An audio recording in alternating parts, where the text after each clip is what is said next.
Assalamu alaikum, dear students.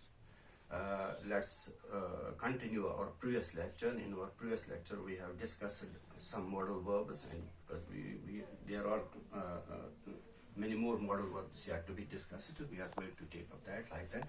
In our earlier lecture, we have discussed can, could, may, and might. Let's go ahead further. Now let's take the must. Must. It's necessary.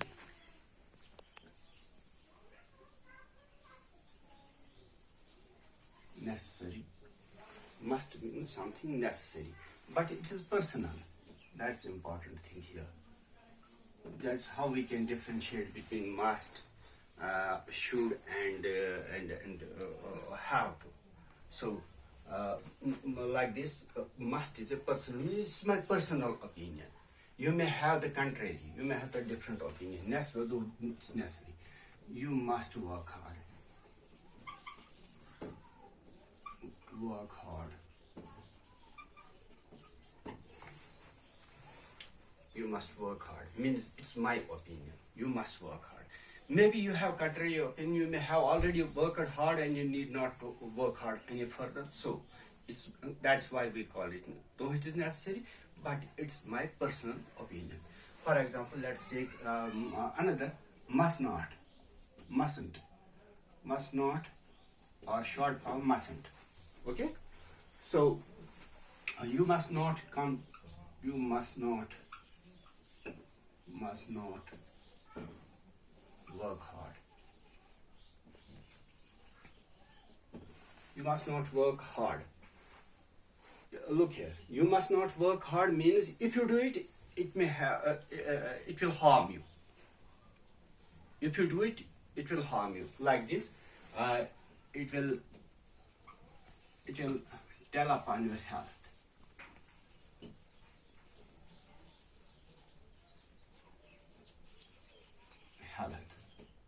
Okay. You mustn't work hard. You must not work hard. Why? Because it has adverse effect. It will harm you. It will tell upon your health. So then, like this, we have another word that is need not. Need not.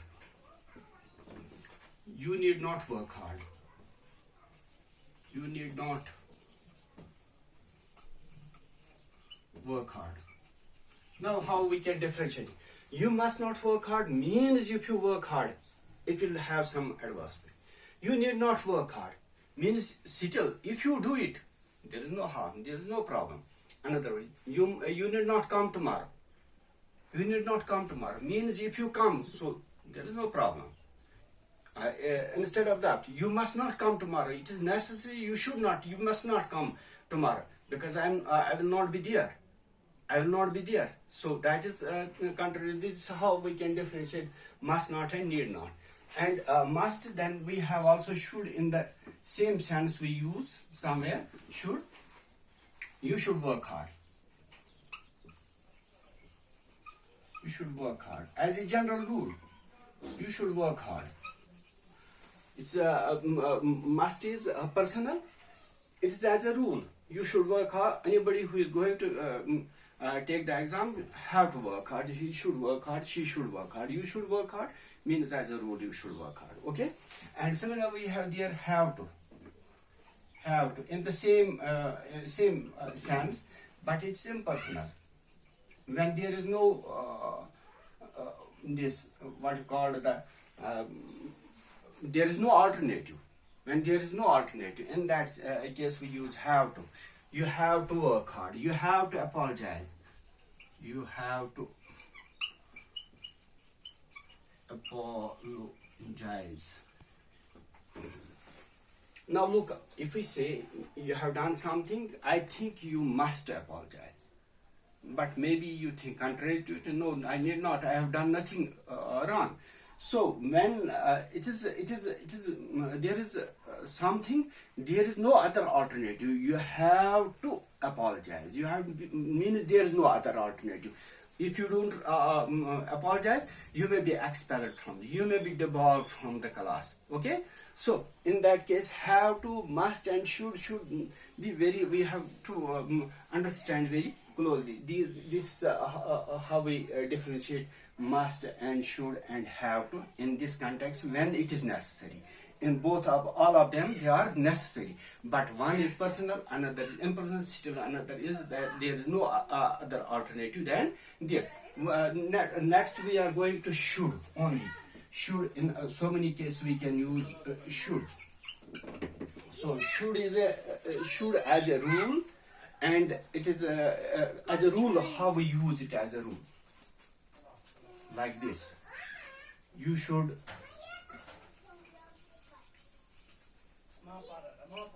wear. You should wear helmet while riding a bike, because it is rule. You can't go against the rules. So at that time we use you should use the helmet. You should do, or you should keep left. You should keep left means these are the rules of the road. We have to follow those rules, and you should. So besides this, now we are going to take up the word should.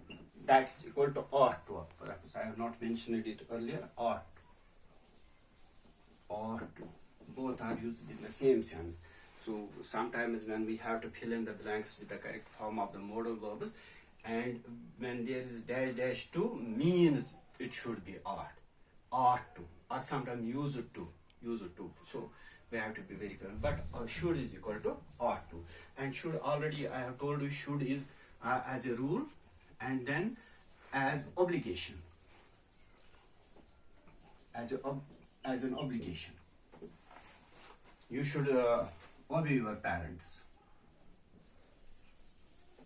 You should obey your parents.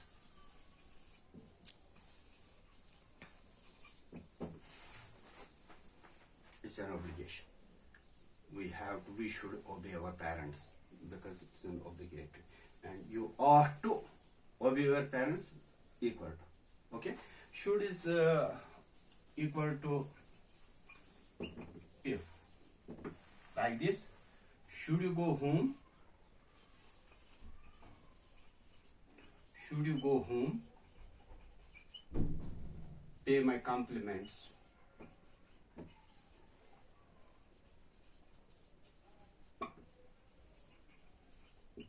To your parents. Should you go home? Pay my compliments to your parents. Should in this context when we use it like this. Okay? Should as a rule, should as. And one more thing that's very important. When should is followed by should as a rule, should is followed by last is followed by should.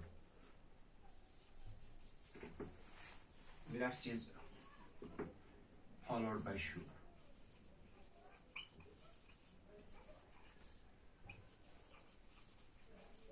As a rule, we have to remember this. We should remember like this. Work hard, lest you should fail. Lest you should fail. Okay? Work hard, lest is followed by should. And should is equal to this. Should as an obligation. Should as a rule. You should keep left while driving, or you should wear helmet while riding a bike. So these are all about the should. And should as necessary that we have already mentioned when we talked about must, should and have to, how to differentiate where we can use should and where must and where have to. That's should is impersonal. So in that context we have used it there. Okay. So we are now next we are going to take would. Okay. Would is as a past custom or habit. Sometimes we did something repeatedly in the past. In that context, we use would. Like this, for example, the Hindus would burn. Hindus would burnt their widows. Hindus would burn their widows in the past. I mean, that was a custom, as a tradition. They would do it repeatedly in the past. So here we use it as a habit in past. I would walk 5 miles. 5 miles in the morning. Means in the past I would do this thing repeatedly. As a habitually I would do, and in that case we use this as a past. And now would is also used like this. Would as a wish. Would we use as a wish as well. For example, would as wish. Would that, example is like this, we use as a wish. Would that I were a king. Would that I were a prince. Would that I were a doctor. Would is used as a wish. Okay. Would is sometimes used as to offer. As a offer. To offer somebody something. Okay. Like this. Would you like to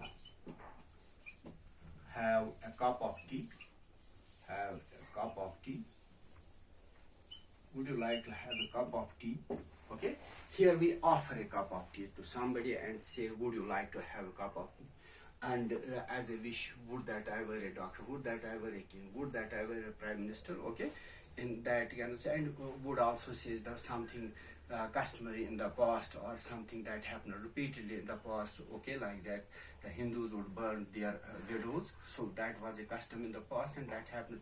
Or I would do this thing and that thing, means repeatedly in the past. This is all about some of the these modal verbs that we have discussed in the this lecture. Okay. And this is how we discussed so many things. You have to memorize them so that you can use them in your language. And with this we concluded today's topic. That was all about the modal verbs or modal auxiliaries. Okay. Goodbye.